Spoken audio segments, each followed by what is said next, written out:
नमस्कार दोस्तों, आप देख रहे हैं राइट विंग। मैं हूं आपके साथ अखिलेश त्रिवेदी। दोस्तों, इस समय बिहार की राजनीति अहम मोड़ पर है।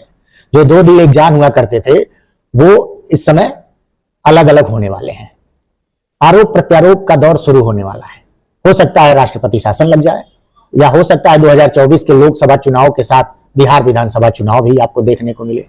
हो सकता है पलटू चाचा विधानसभा भंग कर दें, क्योंकि अपने रहते तो वो तेजस्वी को मुख्यमंत्री नहीं बनने देंगे और राजद और लालू यादव को अलग से तैयारी करनी पड़ेगी उसकी खुद। ये सब हम ऐसा क्यों कर रहे हैं एक एक चीज हम आपको बताएंगे। इसके पीछे कई कारण हैं। अब देखिए, कारण से ऐसे समझिए कि ऐसे ही नहीं कोई अध्यक्ष पद से इस्तीफा दे देता है, ऐसे ही नहीं कोई दूसरा अध्यक्ष पद ले लेता है। इसके पीछे बहुत सारे कारण होते हैं। नीतीश कुमार को कहीं ना कहीं ये लग रहा था कि हमारी पार्टी हमारे हाथ से जा रही है। जेडीयू पर आरजेडी का प्रभाव, जेडीयू के कई नेताओं पर आरजेडी का प्रभाव बढ़ रहा था। सुनने में ये आ रहा था कि जेडीयू के कई नेता मिलकर तेजस्वी को सपोर्ट करने वाले हैं कि वो मुख्यमंत्री बन जाए। जेडीयू टूट भी सकती है। जेडीयू टूट गई तो नीतीश कुमार क्या करेंगे? नीतीश कुमार को डर था कि उनके रहते जेडीयू टूट गई तो उनका बना बनाया घर उनके रहते ही बिखर जाएगा।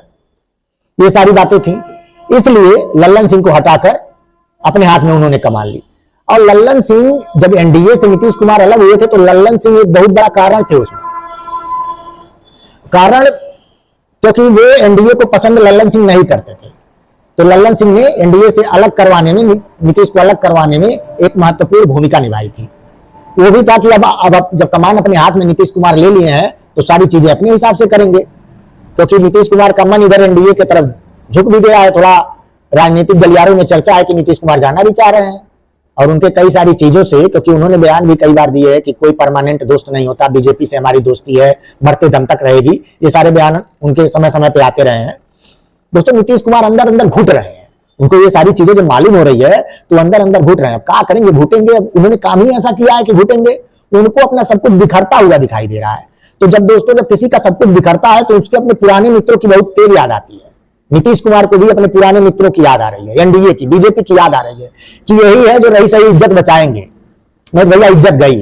और वह लालू एकदम तैयार बैठे हैं कि हम जो इनकी इज्जत बची है उसको तुरंत दौड़ के लूट ले। अब नीतीश कुमार को इसका डर है, तो अपना आखिरी दांव चलने वाले हैं, उसमें वो हारना नहीं चाहते। इस बाजी में वो हारना नहीं चाहते, इसीलिए वो चाहते हैं इस घुटन से छुटकारा पाना। दोस्तों, आरजेडी और जेडीयू के बीच तनाव का ये आलम है कि नया साल शुरू हुआ, नए साल पे शुभकामनाओं का दौर शुरू हुआ, लेकिन लालू और नीतीश में, ना इनके परिवारों के बीच कोई भी शुभकामना एक दूसरे को नहीं दी गई। शुभकामना देने के लिए सिर्फ नीतीश को एक सड़क पार करनी थी, या फिर लालू के परिवार को उधर से सड़क पार करनी थी, लेकिन कोई कहीं नहीं गया। दोस्तों, पारिवारिक मिल के शुभकामना देना तो छोड़िए, सोशल मीडिया पे भी एक दूसरे को लोग शुभकामना देने से बचे रहे। तो कहीं ना कहीं एक तलखी है जो अंदर घुट रही है, वो निकलेगी जरूर और हम आप तक पहुंचाएंगे जरूर। अब जेडीयू और आरजेडी के बीच की खटास का अंदाजा इससे लगाइए दोस्तों कि 23 जनवरी को कर्पूरी ठाकुर का जन्म दिवस है। उसी दिन पटना में ही दोनों पार्टियां अपनी सियासी ताकत दिखाने के लिए रैली कर रही हैं। दोनों पार्टियां उसी दिन पटना में ही एक दूसरे को अपनी ताकत दिखाएंगी।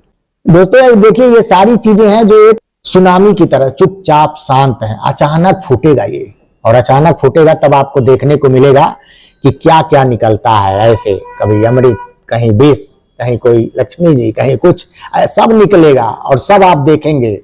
हमेशा की तरह बहुत मजेदार जगह है राजनीति के लिए बिहार। 22 जनवरी को भगवान राम लला की प्राण प्रतिष्ठा, उनके प्रतिमा की प्राण प्रतिष्ठा होनी है, और उसका निमंत्रण नीतीश कुमार को मिल गया है। उसका निमंत्रण मिल गया। जेडीयू और आरजेडी में विरोधाभास हो गया। इसी बीच जो ये निमंत्रण मिला है वो बहुत महत्वपूर्ण है। दोस्तों, जो अभी कई राज्य के ऐसे मुख्यमंत्री हैं, बीजेपी के भी, बीजेपी शासित राज्यों के ऐसे मुख्यमंत्री हैं, और सभी के जो राम लला के प्राण प्रतिष्ठा में सोच रहे हैं उनको जाने का आमंत्रण मिले, एकदम बाहें फैलाए बैठे हैं, किसी तरह निमंत्रण मिल जाए और हम जाएं, लेकिन उनको मिला नहीं है। ये सारी चीजें चल रही हैं दोस्तों। एक विरोधाभास देखिए, जेडीयू और आरजेडी के नेताओं के बयानों में भी विरोधाभास देखने को मिल रहा है। लोग तुरंत टिप्पणी कर रहे हैं, टिप्पणी का जवाब भी दे रहे हैं। दोस्तों, आरजेडी के एक नेता हैं फतेह बहादुर सिंह, जो अपनी बदजुबानी के लिए फेमस हैं।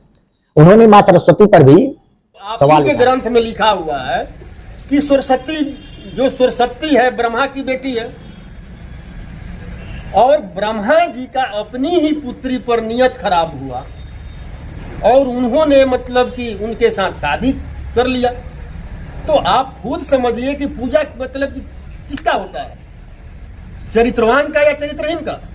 और ये भी चरित्रवान चरित्रहीन वाला बात मैं नहीं बोल रहा हूँ, ये संत कबीर दास ने मतलब कहा है, मैं उनका कहा हुआ बात कह रहा हूँ। उसी तरह उन्होंने राम मंदिर की प्राण में भगवान राम की प्राण प्रतिष्ठा होनी है और उस पर भी उन्होंने सवाल उठाया है। उन्होंने कहा है कि एक पोस्टर लगा दिया दोस्तों, राबड़ी देवी के घर के बाहर एक बड़ा सा पोस्टर लगा दिया। पोस्टर में यह लिखा गया था कि मंदिर जाना गुलामी मानसिकता का प्रतीक है। इस पर सभी दलों ने, बीजेपी ने और जेडीयू ने भी, आरजेडी का विरोध किया है। जेडीयू के प्रवक्ता नीरज कुमार ने तो यहां तक कह दिया कि इनका नाम बहादुर सिंह नहीं, इनका नाम कायर सिंह होना चाहिए। सुनिए। पहली बार विधायक बने तो नाम रख लीजिए ना, कायर बहादुर सिंह। कि हम इतने बड़े कायर हैं कि हम देवी देवता पर धार्मिक आस्था पर तो टिप्पणी तो करते हैं, लेकिन उसके घर जाकर भोज भी खाते हैं, उसके घर पर जाकर के शादी समारोह में भी शामिल होते हैं। तो आखिर इस बात की सार्वजनिक घोषणा करिए माननीय कायर बहादुर सिंह जी, यह घोषणा करना है चाहिए आपको कि जिसके घर में पूजा पाठ होता है, अगरबत्ती दिखाई जाती है, सामाजिक समारोह में मंत्रोच्चार होता है, श्राद्ध होता है, अगर श्मशान जाना पड़ता है वहां भी मंत्र की प्रक्रिया पूरी होती है, तो हम वहां नहीं जाएंगे। दोस्तों ये सारी चीजें हो रही है, ये ऐसी चीजें हैं कि कब फटेंगी, कब इसमें से हलाहल निकलेगा या अमृत निकलेगा, सबके कुछ कहा नहीं जा सकता। चाहे वो कुछ घंटे हों, चाहे कुछ दिन लगे, लेकिन निकलेगा जरूर। लेकिन अभी भी लोग मौज ले रहे हैं, जैसे सुशील मोदी हैं, ये मौज लेते रहते हैं। हालांकि इनकी बातों का बहुत ज्यादा अब बिहार में कोई मतलब नहीं रह गया है, लेकिन है कि बोले हैं तो इन्होंने भविष्यवाणी की है। कहीं कुछ इनको मिला होगा, जैसे कहा जाता है मर लो हाथी 9 हाथ के, 9 लाख के, तो वही है, कुछ ना कुछ पा जाते हैं ऐसे नेता तो बोल देते हैं। तो ये भी कुछ बोले ही हैं। क्योंकि एक करीब 12-13 विधायकों को तोड़ दिया था और लालू के साथ मिलकर तेजस्वी यादव को मुख्यमंत्री बनाने की पूरी तैयारी थी और उसकी भनक लग गई नीतीश कुमार को, और नीतीश कुमार ने उनके इस प्रयास को प्रीएम्प्ट कर दिया और समय के पूर्व ललन सिंह को हटा दिया। लेकिन ललन सिंह का हटना ये खेल की शुरुआत है, ये खेल का पटाक्षेप नहीं है। अभी बहुत कुछ होना बाकी है, थोड़ा इंतजार कीजिए। देखिए जदयू में सब कुछ ठीक ठाक नहीं चल रहा है, नहीं महागठबंधन में, और नीतीश कुमार कोई पहली बार तो और पार्टी के राष्ट्रीय अध्यक्ष नहीं बने हैं। पहले भी उनके पास सारे अधिकार थे, लेकिन एक बार फिर उन्होंने सारे अधिकार अपने हाथ में ले लिया। तो इन्होंने कहा है कि 3 भविष्यवाणी की है कि मोदी जी अब 2024 में तीसरी बार प्रधानमंत्री बनेंगे और नीतीश कुमार मुख्यमंत्री पद छोड़ेंगे और जेडीयू का विभाजन होगा। अब वो दिन दूर नहीं है कि मुझे लगता है कि राजभवन के आगे मीडिया का जमावड़ा हो जाएगा, इस्तीफों का दौर शुरू होगा, सरकार इस्तीफा देगी, विधानसभा भंग होगा। तब तक हमारे साथ आप बने रहिए, हम आपको बताएंगे, एक एक चीज बताएंगे। रात में भी जरूरत पड़ी तो हम रात में लाइव आकर आपको बताएंगे, लेकिन बताएंगे जरूर, क्योंकि ऐसी मजेदार खबरें छोड़ी नहीं जाती हैं, इनको पकड़े रहना चाहिए। तो दोस्तों हमारे साथ बने रहिए, तो कमेंट में हम सुझाव देते रहिए, लाइक करते रहिए, हमारे चैनल को सब्सक्राइब करते रहिए। धन्यवाद।